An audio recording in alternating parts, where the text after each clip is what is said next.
आज हम लोग बात करेंगे किडनी के मरीज का। किडनी का मरीज जो डायलिसिस कराते हैं और ट्रांसप्लांट कराते हैं, ट्रांसप्लांट के बारे में बहुत सारा कन्फ्यूजन सब जगह है कि ट्रांसप्लांट एक फाइनल इलाज है, ट्रांसप्लांट होने से आदमी को भविष्य में कोई दिक्कत नहीं होता है। ये प्राय लोग ऐसा समझते हैं, लेकिन मैंने देखा है अभी तक के प्रैक्टिस में पिछले 10 साल में मैंने जिसको जिसको ट्रांसप्लांट कराते देखा, उसकी लाइफ 2-3 साल से ज़्यादा नहीं चली।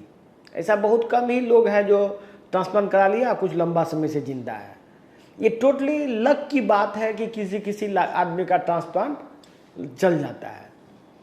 ट्रांसप्लांट होने का लाइफ, ट्रांसप्लांट के बाद का लाइफ डायलिसिस से ज़्यादा लंबा नहीं होता है।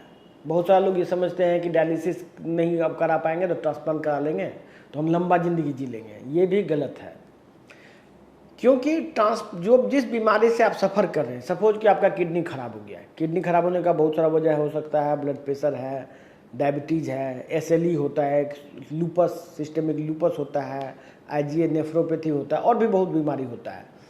ये सब वजह से आपका किडनी फेल हुआ है। तो यदि आपके अंदर ये सब बीमारी ऑलरेडी है, इसके बाद आप ट्रांसप्लांट करा लिए, तो जिस वजह से आपका पहले वाला किडनी खराब हुआ वो वजह तो आपके बॉडी में पहले से है, तो अब वो नया किडनी जो ट्रांसप्लांट हुआ वो जल्दी से और फेल हो जाएगा। एक तो ये बात है। दूसरी बात क्या है कि कोई भी ट्रांसप्लांटेड ऑर्गन बॉडी एक्सेप्ट नहीं करना चाहता, क्योंकि शरीर का एक सिस्टम है, वो फॉरेन पार्टिकल की तरह यूज करता है, उसको रिजेक्ट कर देता है सिस्टम।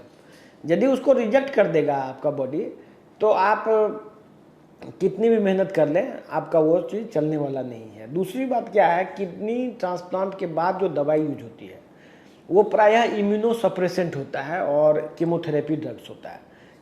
उस कीमोथेरेपी ड्रग्स का साइड इफेक्ट लोग टॉलरेट नहीं कर पाते हैं, और प्लस वो उसका खर्चा जो है ट्रांसप्लांट से कहीं ज़्यादा होता है। बहुत सारे लोग ये समझते हैं कि ट्रांसप्लांट करा लेंगे तो डायलिसिस में बहुत खर्चा है, ट्रांसप्लांट तो एक ही बार में खर्चा होगा 5 लाख 10 लाख, लेकिन इसके बाद हमको कोई खर्चा नहीं होगा। लेकिन ऐसा नहीं है, ये बात लोगों को पता नहीं है कि ट्रांसप्लांट का जो मेडिसिन है वो डायलिसिस से ज़्यादा महंगा है। तो ट्रांसप्लांट एक तो ज़्यादा महंगा हो गया, उसका दवाई भी डायलिसिस से महंगा है, और यदि आप उसको कंटिन्यू करते हैं ट्रांसप्लांट को, तो डायलिसिस वाले से ज़्यादा ज़िंदगी आप जी नहीं सकते हैं। तो देखिए, मरना तो सबको है, आप मरने से तो रोक नहीं सकते किसी को, लेकिन यदि आप ट्रांसप्लांट के ड्यूरेशन को बढ़ा देते हैं, यदि ट्रांसप्लांट की आपको ज़रूरत जब पड़ती है तब कराते हैं, कोई आदमी सप्ताह में, कोई आदमी महीना में, कोई आदमी 2 महीना में, किसी आदमी का डायलिसिस का ज़रूरत ही नहीं पड़ता है। यदि ऐसा हो जाता है तो आप डायलिसिस और हमारे मेटाबॉलिक ट्रीटमेंट को एक कंबाइंड रूप में फॉलो करके बहुत सारे लोग ज़िंदगी जी रहे हैं। बहुत सारे लोग ज़िंदगी नहीं बच सकते, चाहे वो कुछ भी कर लीजिए, चाहे ट्रांसप्लांट करा लीजिए, डायलिसिस करा लीजिए, कुछ भी करा लीजिए, लाइफ जाना है तो उसको रोक नहीं सकता कोई आदमी।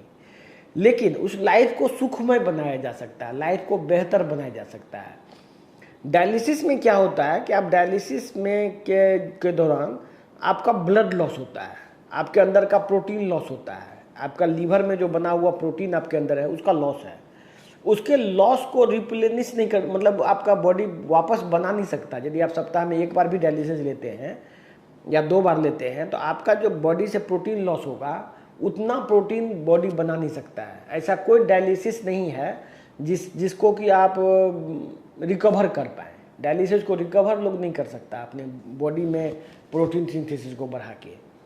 इसीलिए जब डायलिसिस का ज़रूरत पड़े, जब आपको दम फूलने लगे, आपको लगे कि डायलिसिस के बिना मेरा काम नहीं चलेगा, तभी डायलिसिस कराएं, और बाकी समय में मेटाबॉलिक उपचार को फॉलो करें। मेटाबॉलिक उपचार में क्या होता है कि टॉक्सिन शरीर से निकालने के बहुत सारे तरीके होते हैं। जैसे टॉक्सिन निकालने के, जैसे शरीर में एक हुआ पेशाब के थ्रू टॉक्सिन निकालना। कुछ मेडिसिन होता है बॉडी को डिटॉक्सिफाई कर सकता है without help of kidney. Kidney का यूज़ किए बिना शरीर को डिटॉक्सिफाई कर सकता है थ्रू लेट्रिन, स्टूल पास करा के। तो उससे आपका बहुत हद तक डिटॉक्स हो जाता है बॉडी, और किडनी का वर्कलोड घट जाता है। किडनी फेलियर में सिर्फ ऑटो इम्यूनिटी का जो इम्यून कॉम्प्लेक्स है वो वहाँ पर जमा है, धीरे धीरे उसको भी घटाया जा सकता है। मतलब इम्यून कॉम्प्लेक्स जो वहाँ जमा हो गया है वो वापस ब्लड में एब्जॉर्ब करने का भी एक प्रोसेस बनाया गया है नेचुरोपैथी में और मेटाबॉलिक उपचार में, जिससे कि वो धीरे धीरे एब्जॉर्ब हो सकता है। तो ऐसे में बहुत लोग पूर्णतः रिकवर हो जाते हैं। जैसे हमारे पास बहुत सारे मरीज हैं जो बिल्कुल रिकवर हो गए इस बीमारी से। लेकिन ऐसे इसका मतलब ये नहीं है कि हम लोग भगवान हैं और हम हर एक आदमी को ठीक कर देंगे और हर एक ठीक हो जाएगा। नहीं, हर एक ठीक नहीं होगा। जो आदमी प्रॉपर मेथड से हमारे प्रोटोकॉल को फॉलो करता है, उसमें से बहुत लोग इस बीमारी से पूर्णतः ठीक होने की उम्मीद रख सकते हैं। आप लोगों को वेलकम है। किडनी के मरीज को निराश होने की कोई ज़रूरत नहीं है। आप यहाँ आएँ और उपचार लेके देखें। आपके जीवन में एकदम सकारात्मक बदलाव आएगा और आप अच्छा ज़िंदगी जी पाएंगे और बिना कष्ट का ज़िंदगी जिएंगे। धन्यवाद।